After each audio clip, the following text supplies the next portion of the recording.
मनुष्य सत्संग कर सकता है, संकीर्तन कर सकता है, अपने जीवन को साध सकता है, जीवन को धन्य धन्य कर सकता है, जीवन का कल्याण कर सकता है, लेकिन पशु नहीं कर सकता। इसलिए मनुष्य श्रेष्ठ है। लेकिन मनुष्य श्रेष्ठ तब है जब अपने जीवन को साधने का प्रयत्न करता है। अगर ऐसा तुलसीदास महाराज जी लिख दिए होते तो बड़े भाग्य पासु तन पावा, सुर दुर्लभ सतग्रंथ ही गावा, है? तो गड़बड़ा जाता ना। बड़े भाग्य मानुष तन पावा, सुर दुर्लभ सतग्रंथ ही गावा, धन्य है यह मानव, दुर्लभो मानुषो देही, देही नाम क्षणभंगुरा। इंद्र आदि देवता भी इस मनुष्य तन को पाने के लिए लालायित रहते हैं। आखिर क्यों? क्योंकि जो आप सब ग्रहण कर रहे हैं यह देवताओं को भी दुर्लभ है। फिर भी मानव अपने परम स्वरूप को जानने के लिए कोशिश नहीं करता।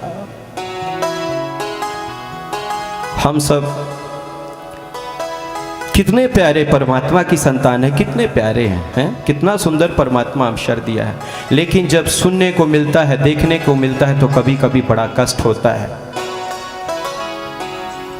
मनुष्य ही अपने जीवन का कल्याण कर सकता है, पशु नहीं कर सकता।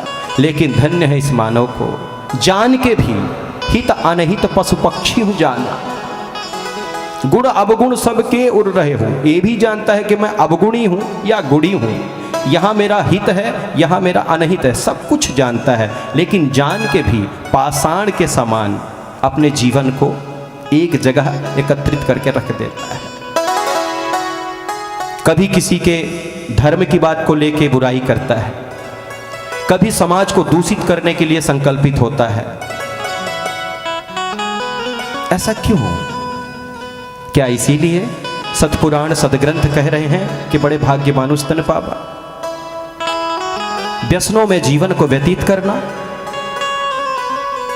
अपने ही धर्म को लेके दुर्वचन बोलना, क्या इसके लिए श्रेष्ठ कह रहे हैं? नहीं। सतपुराण मनुष्य को श्रेष्ठ इसलिए कह रहे हैं कि मानव अपने जीवन को साध सकता है, परमात्मा के अगाध स्वरूप को जान सकता है, देख सकता है।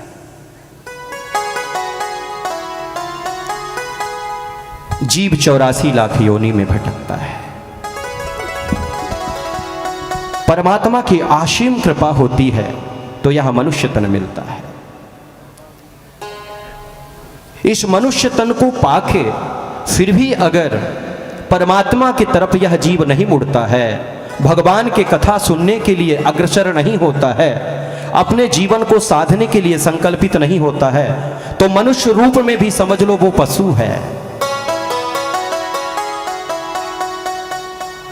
वो फिर मनुष्य नहीं है। मनुष्य तो वो है जिसके हृदय में प्रीति है, स्नेह है, प्यार है, अपने जीवन को साधने का सुंदर श्रेष्ठ संकल्प है, अपने को जानने के लिए सुंदर श्रेष्ठ संकल्प है, वो मनुष्य है।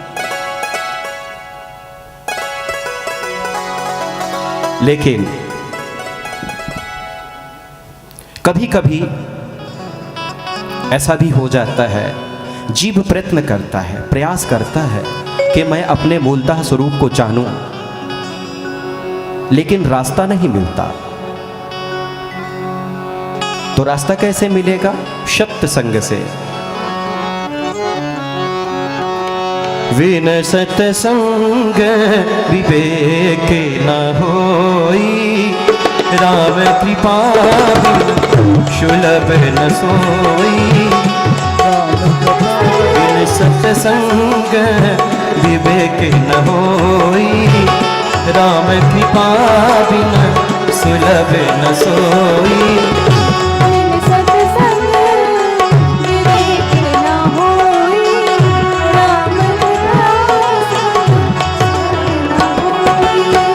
बिन सत्संग विवेक न होई, राम कृपा बिन सुलभ न सोई।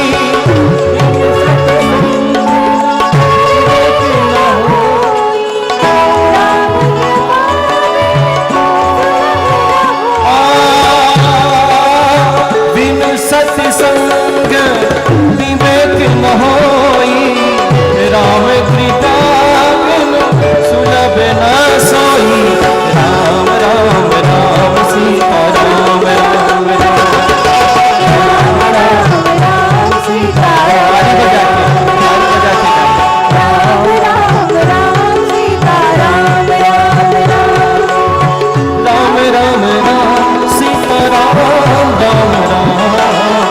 राम राम राम सीता राम राम। अच्छा एक बात बताओ, ताली बजाने में क्या जोर लगता है? नहीं, ये जो है ना करतल ध्वनि, जब जीव अपने अगाध स्वामी को पुकारता है करुण रस में, तो वो हृदय से लगाने के लिए आतुर हो जाता है।